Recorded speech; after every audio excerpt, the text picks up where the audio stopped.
is trending around the world is the owner of the favorite day, Friday. Wow. Is Ojiokwe's favorite day of the week. Ojiokwe. How are you? Yes, It's your special day of the week. It's my special day of the week. Really, really, I love the weekend. TGIF. TGIF. Good morning. Good morning. How are you? Dr. Abati, how are you this morning? Oh, I'm bed this weekend? All right. Good morning, Ayo. How are you this morning? Good morning. Rufy on fire. How are you this morning? Very well. Well, all right. Good. Well, good morning to you, viewers. Let's begin what's trending with yet another tragic news from Adamawa State, where families are grieving after Boko Haram insurgents launched a deadly attack on Madagali local government area, this time striking the hometown village of Adamawa State Governor Ahmadu Umaru Fintiri. The assault occurred late on Tuesday night, around midnight, leaving at least 18 to 27 people dead, with dozens more affected. Among those killed was a cousin of the Governor Fintiri himself. Several houses were touched during the attack, and many residents fled to nearby villages for safety. They came into our community and pretended to be military personnel. Shortly after, some followed on motorbikes and started shooting. We need strong gun because these people, they have a strong gun. And our boys here, some of us are not sleeping. We are hurrying, we are going about in the bush. I mean, this is the fourth attack in Madagali in just 5 months, following incidents of these, attacks in October, November, and December of 2025. Security forces describe it as a joint operation by Boko Haram and ISWAP, both of whom continue to use the Sambisa forest as an operational base. Governor Fintiri visited the affected community on Wednesday to assess the damage and console grieving families, condemning what he called cowardly acts of terrorism and vowing to restore peace. I mean, Dr. Abati, 4 attacks in 5 months on the same local government area. I mean, this doesn't seem like a coincidence. It appears to be a pattern. And, it demands for more, than just condemnation from our government officials. I mean, it demands more action. I mean, we're seeing the governor's family also attacked. The governor's village also attacked. This is coming nearer home day by day. The security forces. And like I said, I'll continue to highlight these insecurity that is plaguing our nation for the security forces. I believe this whole week alone, every single day there's been a death story in Nigeria. When are we going to rest? When is that going to stop? Which underscores the seriousness of the problem that we face. Whether you are a king or you are a village head or you are, an ordinary citizen, nobody is safe. And which makes the case a strong case for this call for state police and strengthening the security agencies in the country so that they can do much better. There's something that the military have just launched. They call it Operation Savannah Shield, which is supposed to be, a combination of all the armed forces, doing a lot more in terms of. But this kind of story is tragic. So tragic. I mean, the average thing you can do for a citizen or for any community is the security of lives and property. People can no longer sleep peacefully in their homes, whether it's in a war. I think yesterday we had a story from a war, or it is from any other part of the country. And I think that the security agencies have their work cut out for them. And now we have a new Inspector General of Police. The primary duty that he will have will be to fulfill that mandate under the Police Act and the Constitution of ensuring the safety of lives and property, and for government to give them the necessary resources to be able to do their work. We commiserate with all the affected families and the state governor, but the thing to do is to make sure that Nigerians can feel safe, which is one promise that President Tinubu has made. Well said, Dr. Barbir. May their souls rest in peace. I mean, 27 people in Adamawa State. Can I just make a point based on the reports that the man said? He said something around the weapons that these terrorists came in with. He was saying that if only they had better guns that could match the weapons they came with. And that makes a case for who is funding the terrorists. Where are they getting these sophisticated weapons from? We've talked about the porous borders. We've talked about proliferation of arms. But I believe that, Oji, we cannot have the conversation around fighting against terrorists if we don't go after the financiers. If we don't go after those who are funding the terrorists. Because as long as there's a lifeblood for it, where people are able to buy them more sophisticated weapons that sometimes even the Nigerian military has, then we will continue to have this issue. So we cannot just say, we want to go against them. Let us go after the big ones, the ones behind it. I think that's just to mention that. And then, like Dr. Barbir said, state police, the governor himself said, we're going to fix this problem. He cannot do much. He's the chief security officer, but cannot do much. So hopefully this is a case for the northern governors to really come on board and support state police. Yes, these are not just headlines. 27, these are our Nigerian citizens. 27 people died on Tuesday. Unfortunate, really. May their souls rest in peace. Meanwhile, in Benue State, U.S. Christian missionary Alex Barbir has released a 5-minute video accusing the Benue State government of corruption and sabotage of private humanitarian efforts. Barbir claims that after personally funding and supervising the reconstruction of 35 homes for survivors of the June 2025 Yelewata massacre, the state officials attempted to block him from rebuilding the village market, insisting on an inflated cost of 300 million naira. In a now viral clip, Barbir states that the Commissioner for Humanitarian Affairs, Adamawa State, publicly dismissed his work, claiming only 18 uncompleted homes had been built. Let's take a look. Mr. Kunde, instead of commending and praising the work that is done in your state, you spit.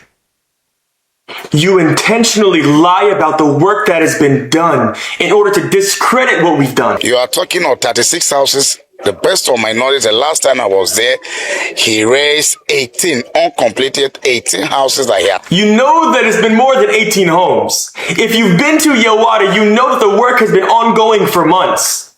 And at this point, dozens and dozens of homes have been completed.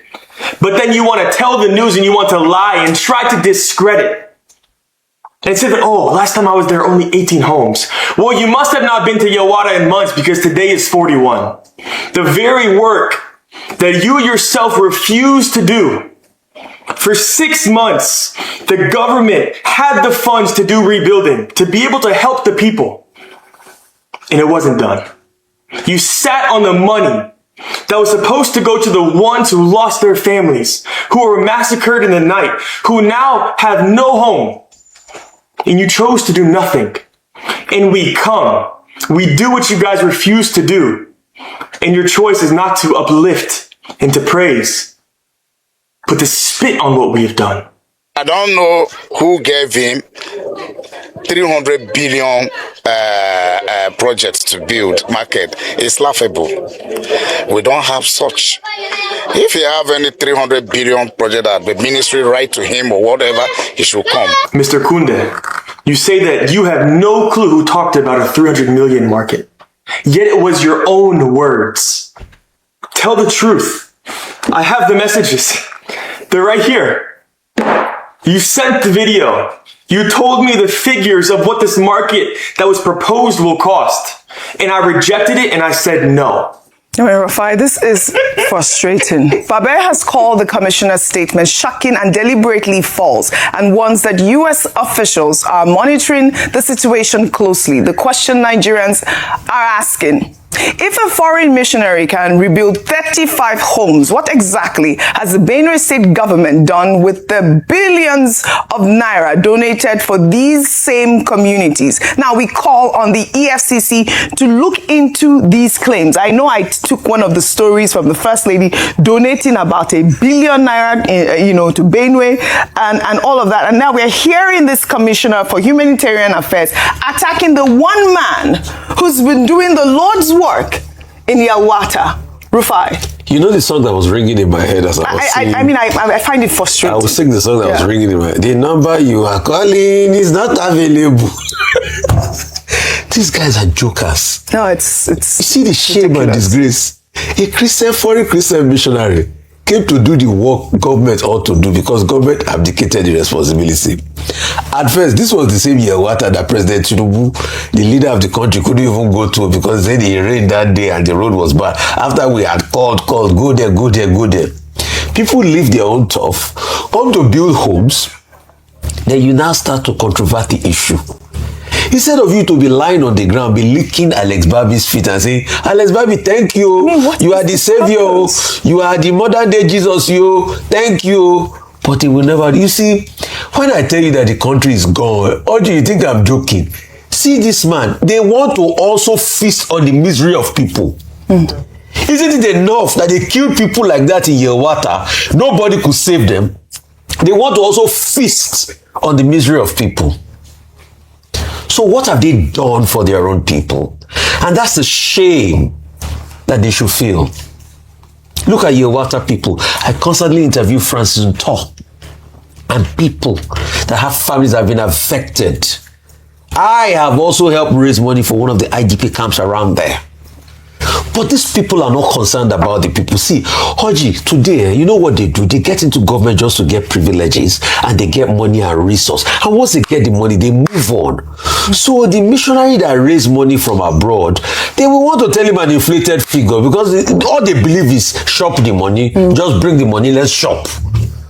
All right. And that's why you see their lives are never better. Hoji, speaking of Adamawa, it will happen again. See, another thing I want to also tell people, because I see that we are getting ahead of ourselves in this conversation about state police. We are being delusional. If you have state police, it's not going to change anything. Once you have an established culture of impunity, nothing is going to change. Because if the federal forces, there has been allegation of infiltration, how are you not sure they are going to infiltrate the state forces? Until we collectively rid our society of this level of terrorism, nothing will move further. Look at Fintiri. He has just decamped to the APC. As they are close to the center now, does it stop his state from being attacked? No. The answer is no, Rufai. The answer is no. I don't know if you wanted to chime in quickly on Barbir's story, Ayo. Yeah, thank you so much for bringing up OG, because when I watched the video, it was shame that covered me. Yeah. Shame because it's almost the story of the Nigerian government in many instances, whereby there's a dereliction of duties, then people, whether it be internally, home, come gather money together, or internationally, and then rather than appreciate the efforts of Alex Barbir, it was a trade of, you didn't do this, what did you do?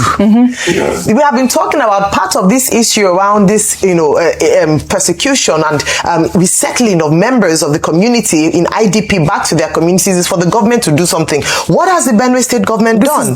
Not only has the president's wife donated.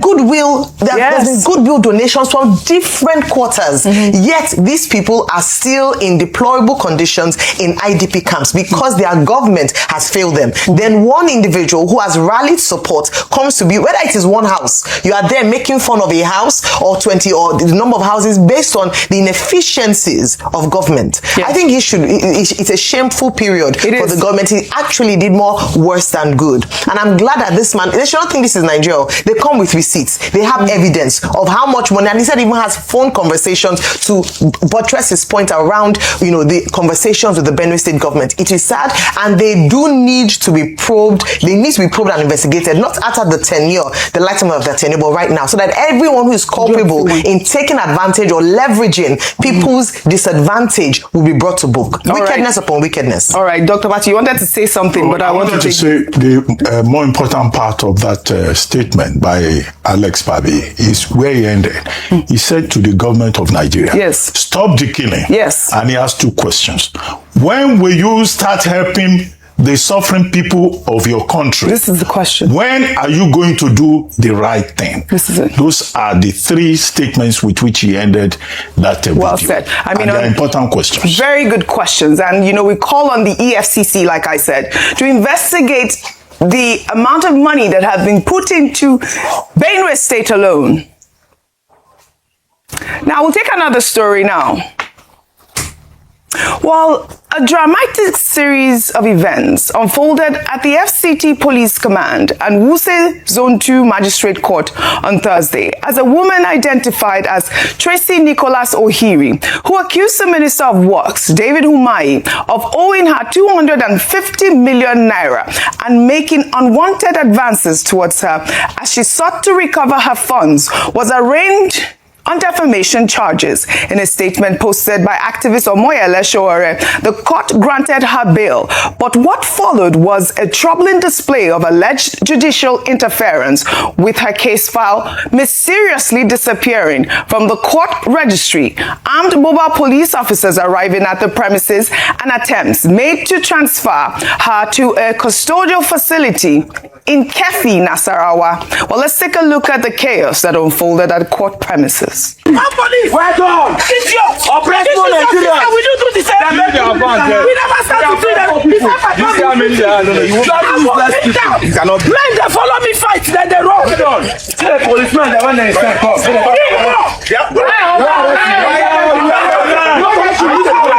You want to my camera? If you want to shoot me, I mean I would have shot you. I mean the top. She has the right. What do you mean? She has the right. This is the worst you can do. She has the right. This is the worst. I offer myself to bring up back. What's the essence of bail? It's going to be produced back in court. Yes, now. Maybe that today when I end to this kind of street.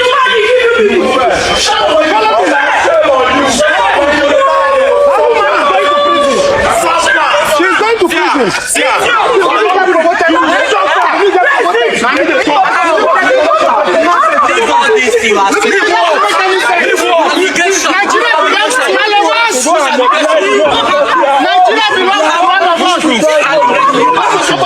Well, this is quite chaotic. Well, Sowore stated that he took the intervention of Acting Inspector General of Police, Tunji Disu, and sustained resistance from members of the Take It Back movement to prevent her immediate transfer.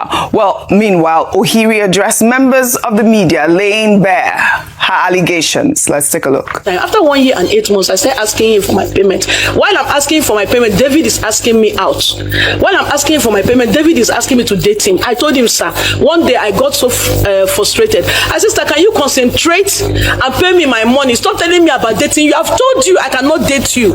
He became angry and hung up on me. The next thing, he sent me a message which is on my phone right now by David Umahi's number. Everybody that knows David knows this same number. He sent me a phone, an SMS that I insulted him. I will teach you a lesson for insulting me. I can show it to the whole Nigerians. I can show that text message to the whole Nigerians. And do you know the shocking thing? The most shocking thing I've ever witnessed in my life is David Umahi. Right in my face, when he was brought for an interactive section with me by his boy in the police station, in the police force that he's using. David looked me in the eyes and said he has never met me. He said it yesterday. I have never met this woman before. I'm only meeting her for the first time. I almost died. David Umahi said he has never met me. I brought my pictures with David Umahi. I brought evidence showing me and David Umahi in his office as a deputy governor. Fakorede said, how are we sure this is real? God, I wait for Nigeria. Well, reactions are trailing the allegations made by Tracy Nicholas Ohiri against the Minister of Works, David Umahi. With a statement from political analyst Abi Ajali Abi pushing back strongly against the claims, describing them as unsubstantiated and timed to distract from the minister's work. The statement questions why Ohiri waited nearly a decade to go public, arguing that a legitimate debt of that magnitude would have been been pursued through the courts, not social media. And I'll read an excerpt of his statement there. He wrote, "Let us break this down systematically. 1. The question of commercial logic campaign operations at gubernatorial level are not roadside transactions. They involve structured committees, procurement channels, documented approvals, and financial oversight. No serious political campaign operates on verbal promises worth tens of millions of naira. If goods valued at 24.5 million naira were truly supplied, where is the written contract? Where are the delivery notes? Where is acknowledgement of receipt? Where is evidence of demand immediately after the election? Why wait nearly a decade before going public? Why election time? Business transactions of that magnitude do not survive on memory. They survive on documentation. The claim that such supplies were executed without advance payment or legally binding agreements stretches credibility beyond reasonable limits. Well, the statement went further to warn against the growing trend of, using viral videos as substitute for legal process, and calls on Nigerians to distinguish between genuine whistleblowing and what it describes as weaponized publicity. Dr. Bati, I just had to sum up the whole conversation that has been trending on social media. On one hand, we see Sowore going to, try to help this woman secure her bail. And then, these allegations were very weighty allegations. But you heard the minister yesterday when we took the story saying that, he doesn't know this woman. Even she also admitted that he said he didn't know who she was, which is, quite strange, Dr. Bati. Okay, one, the matter is already before the court of law. Now, she has been granted bail, right? Yeah. Now, the court is a place to pursue the matter. Yes. Parties involved need not resort to self-help. That's number one. And the social media is not a courtroom. If I to take a matter in court and be fighting it on social media, may amount to, just taking your matter into your own hands. You go to court, and the court will only make a decision one way or the other based on evidence that is provided. The ABAB guy that wrote a statement on it, he also has a point when he says this is a commercial transaction. If you are being owed money, then you pursue it. Now, the figures are even, confusing. In some reports, you will see 24.5 million. In another report, you see 304 million. I think you mentioned 250 million. All those details are things that can be sorted out in a court of law. Now, there is the gender narrative there. My title well. He came to my room. Dr. Mati, watch this video. No, but I did. She's a married woman. Yes. So what is she doing in a hotel that another man will tie to wear and come to her room? Those are the questions a lot of Nigerians are asking. These are questions that will be sorted out that lawyers can argue about. So, and then this gender card that will play all the time. Many people will take a decision on the basis of that. If you are aggrieved, if you have contractual issues, if transactions go wrong, the place to go is a court of law. Okay, Rufai has his hands dramatizing it would amount to contempt, either in the face of the court or away from the face of the court. Especially Korea. Rufai, go ahead. Few minutes, Dr. Rufai. No, this is straightforward. It's not a straightforward something. We'll break it down for you, doctor. You see, it's not What are you breaking down? You cannot decide a matter that is already in court on television. Dr. Umahi, you will know. Let's break it down. The bone of contention here is the high-handedness of what? Of the security authorities. You remember the case of what's it called? What's his name now? Dele Farotimi. Okay, Dele Farotimi as well. It was the high-handedness we talked about. You charge her for defamation. There's civil and criminal. What we are saying is, you charge her for defamation. They came to bring her all the way. Then they put her in front of the police authorities and put her in front of Umahi, and they started to humiliate this woman. It was when they were doing that, she called in Sowore And when he What got... do you mean humiliate? I don't They were shouting, they were talking down at her there. I saw her attacking the minister. No, they were talking at her. That was why he was leaving afterwards. Okay, I didn't watch that part of the video. This had happened. I saw her like lunch. This had happened a day before the court happened. Okay, I watched this video. So they went to bring her all the way from Lagos. They kept her there. They kept her in the cell. They were harassing her. That's when Showore stepped into the matter. And they went to court yesterday. All right? And when they got to court yesterday, they granted her bail. But what they were trying to do is that they were still trying to ensure that the bail was not perfected so that she will sleep. They will take her to Kuje. Horrible. So that was what they were trying to do. That's why Showore protested, and he even went ahead to call the IGP. And he said, I will stand for this woman. Leave her for me. I will bring her to court. You can find me anywhere. The substantive matter here is the high hand. We're not saying they should not settle matter in court. All right. Is the high-handedness. If you and I, do you know how many days they defame of? If you and I that we don't have powers in this country, can we just instruct the police to go and pick somebody in Lagos over a case of defamation? Is the high-handedness we are talking about here? But the other matters can be settled in court. Is the high-handedness. But the police should as subject matter as well. This yes, is the high-handedness. In fact, that was why they went to Oji. That was why they went to hide the file. Because after they granted that bill, they wanted to ensure to psychologically demoralize him more and even more that they didn't perfect the bill. That's why at a point when we were saying they went to hide the file. That was why he fought and he stood still that you've granted this woman a bill, let this woman at least go. They said no. They had even brought in police reinforcement to be able to take the woman to Kuje. Let's allow. I think it's normal process. It's normal procedure that you have to perfect the bill. It's normal procedure. Everybody, what we're looking at, and from the video that yes, what from the video you showed, from the video you showed, OG. What we're asking for is professionalism and fair treatment across board, irrespective of who you are, and that nobody should use their office to intimidate any Nigerian. And unfortunately, we've seen this happen a number of times. There are too many examples to mention, some of which we have talked about on this show. We looked at the Erisco treatment, looked at the Govt Remi case and all that. Yes, the woman would have a day in court, but what we're saying is that in the process of that, let there be fair treatment and no intimidation. And on the fact of the gender card, I have to speak because I'm a woman. It's not every time that the gender card is played.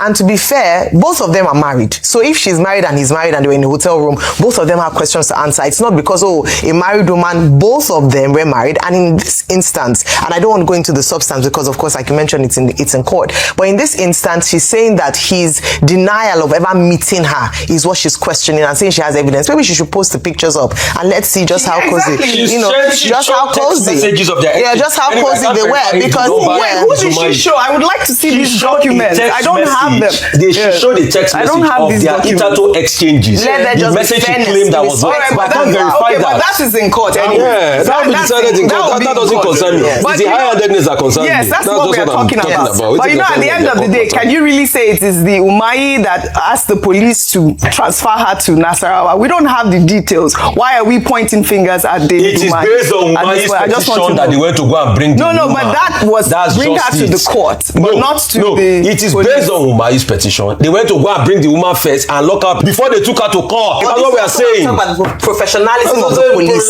And I'm glad that Mr. Showore talked about Mr. Disu and how we must address this. This is part of the professionalism. Yes, we're speaking about if not for Showore and Disu, they will just suffer this woman for nothing. If not for Showore, I'm not saying she's right or wrong, but I say let's do things right. The Lord's work is doing right by the citizens, like he promised, like the boss that he is. I mean, this is an unfolding story, and we will continue to follow up on it. I mean, we have lost a lot of time, but I guess we can head over to Delta State now, where in a rich celebration of heritage and culture, Nigeria's First Lady, Senator Govt Remi Tinubu, was conferred with the chieftaincy title of Utukpa Orishe of the Warri Kingdom by the Olu of Warri, His Royal Majesty Ogiame Atuwase III. The chieftaincy title is also known as Ogbone, meaning Light of God, in recognition of the First Lady's service to the nation and her deep ties to the state.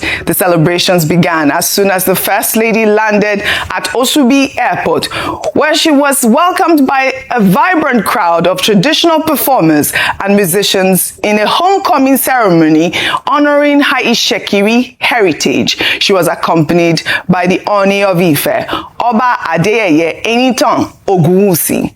During the festivities, the First Lady called on Nigerians to come together, irrespective of their differences. Nigeria has to be united. When they were saying religious battle between Muslim and Christian, look at how God will do it. They both started the fasting and Lenten period the same day. What is God telling us? Unity. When we are united, Psalm 133 said, that is where God commands blessing. We have spoken a lot today.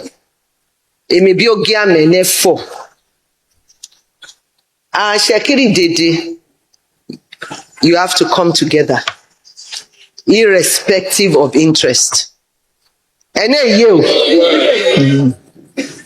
ene kan proverb kan ni roke, gi ene magba owotan baba mawi, ene wagba to si bafamara, and that is what I want to see. All right, what a beautiful celebration of culture, identity, and service.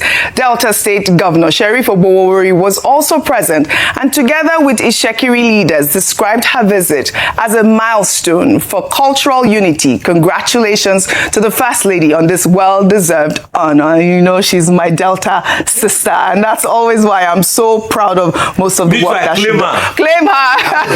Go ahead, claim her. I was born in Warri, so she's my Delta person. It was beautiful to see. And I love that you said it's a celebration of culture, identity. It was a homecoming for her. And I think extra special because when you're honored in your home, it's even greater than being honored outside. It is. And only recently Trump honored her as well. So kudos to the First Lady. Congratulations to the First Lady of Nigeria, Senator Remi Tinubu. Now to Edo State, where in a new video, the state governor, Monday Okpebolo, has joined the league of dancing governors as he was seen showing up some dance moves moments before giving a speech in Benin City on Monday. Let's take a look.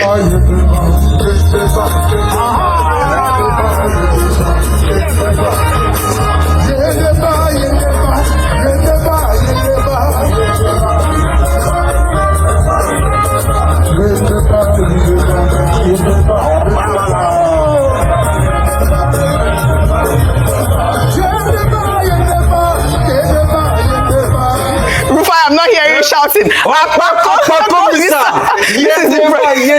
friend, he has joined, and it was his weakest song.